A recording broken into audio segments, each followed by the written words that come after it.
राजनीति क्या है? राजनीति से मतलब है सत्ता एवं शक्ति प्राप्ति का एक साधन। एक इंग्लिश की कहावत है, if there are two people there is pair and if there are more than two there is politics. इसका हिंदी में मतलब है कि जब दो से ज़्यादा व्यक्ति होते हैं तो राजनीति प्रवेश कर जाती है।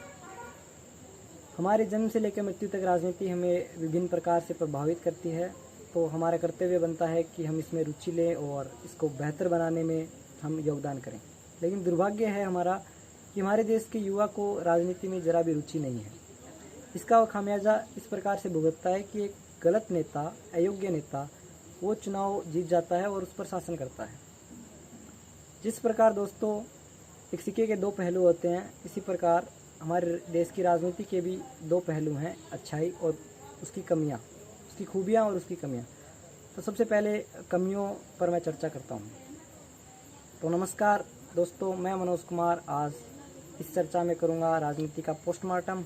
सबसे पहले नेपोटिज्म से मेरा तात्पर्य है किसी भी राजनीतिक पार्टी में उसके टिकट या अध्यक्ष पद में किसी योग्य नेता को न देकर वो टिकट या अध्यक्ष पद उस लीडर के बेटा या बेटी को दे दिया जाता है, या फिर किसी एक ऐसे नेता को मिल जाता है जिसके पास ज़्यादा पैसा होता है और ज़्यादा पैसा खर्च कर सकता हो उस चुनाव में।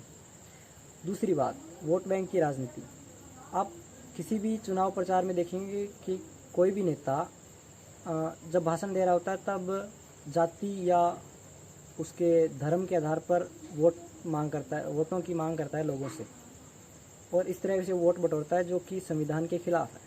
तीसरी बात, मैं बात करूंगा मीडिया की। टीवी मीडिया जिसको हम लोकतंत्र का चौथा स्तंभ भी बोलते हैं, वो मीडिया एक तरीके से बाइस्ड मीडिया की तरह काम करता है और जो रूलिंग गवर्नमेंट है उसकी कमियों को न बताते हुए उन्हें छुपाता है। और किसी भी साक्षात्कार में जो प्रधानमंत्री जी का जो भी इंटरव्यू वगैरह होता है उनमें भी वो देश से जुड़े सवालों को न करके उनसे उनके हॉबीज़, उनके पारिवारिक व्यक्तिगत सवाल पूछ लिए जाते हैं, तो ये उचित नहीं है। तीसरी बात, इसमें राजनीति में और भी बहुत सारी कमियां हैं जिन्हें गिनाया जा सकता है, जैसे कि निरक्षर नेताओं और गुंडों का राजनीतिक में प्रवेश होना। और भी है जैसे वीआईपी कल्चर हो गया, और जो विपक्ष है वो रूलिंग गवर्नमेंट है उसकी हमेशा क्रिटिसाइज़ करता है, चाहे वो अच्छा भी काम क्यों ना कर दे। तो ये विपक्ष का असहयोग भी एक राजनीति को खोखला बनाया जा रहा है इंडिया में। ऐसी बात नहीं है कि राजनीति में सिर्फ कमियां ही हैं, इसके अलावा कुछ अच्छाइयां भी है राजनीति में।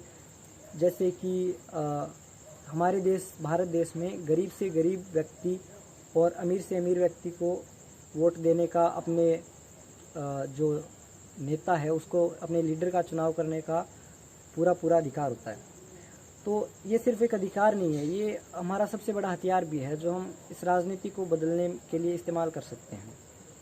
इसके अलावा हमारा भारत देश एक युवा देश है, तो भारत देश में अगर युवाओं की राजनीति में भागीदारी बढ़ेगी तो हमारे देश की राजनीति बदलते हुए समय नहीं लगेगा और राजनीति का नया स्वरूप हमारे सामने होगा। इसके अलावा एक समस्या ये आती है कि कुछ लोग नोटा का यूज़ नहीं कर पाते हैं। तो जब आपको लगे कि कोई भी कैंडिडेट डिजर्विंग नहीं है तो हमें नोटा का बटन दबा देना चाहिए।